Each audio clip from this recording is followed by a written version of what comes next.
Halo teman-teman, semoga kalian dalam keadaan sehat. Hukuman mati yang dijatuhkan Amangkurat II terhadap Trunojoyo menjadi bentuk eksekusi paling sadis dan mengerikan dalam sejarah bangsa Indonesia. Raden Trunojoyo atau Trunajaya dihukum mati setelah dianggap menjadi pemberontak di era Kerajaan Mataram di masa Amangkurat I dan Amangkurat II. Akhir hidup Trunojoyo yang masih cicit, Sultan Agung yang tragis setelah kekalahan dalam perang melawan pasukan Mataram di bawah perintah Amangkurat II yang dibantu VOC pada 27 Desember 1679. Adipati Anom alias Amangkurat II balas menyerang Trunojoyo setelah menandatangani persekutuan dengan VOC. Persekutuan ini dikenal dengan nama Perjanjian Jepara pada September 1677 yang isinya Sultan Amangkurat II, Raja Mataram, harus menyerahkan pesisir utara Jawa jika VOC membantu memenangkan terhadap pemberontakan Trunojoyo. Trunojoyo yang setelah kemenangannya bergelar Panembahan Maduretno, kemudian mendirikan pemerintahnya sendiri.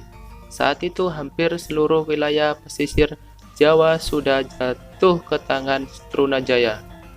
Meskipun wilayah pedalaman masih banyak yang setia kepada Mataram, VOC sendiri pernah mencoba menawarkan perdamaian dan meminta Trunojoyo agar datang secara pribadi ke benteng VOC di Danareja.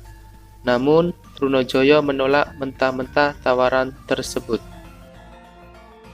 Setelah usaha perdamaian tidak membawakan hasil, VOC di bawah pimpinan Gubernur Jenderal Cornelis Spelman mengerahkan kekuatan besar untuk menaklukkan perlawanan Trunojoyo. Di laut, VOC mengerahkan pasukan Bugis di bawah pimpinan Arupalaka dan Bone untuk mendukung peperangan laut melawan pasukan Karaeng Galesong. Di darat, VOC mengerahkan pasukan Maluku di bawah pimpinan Kapiten Jongker untuk melawan serangan darat besar-besaran bersama Laskar Amangkurat II.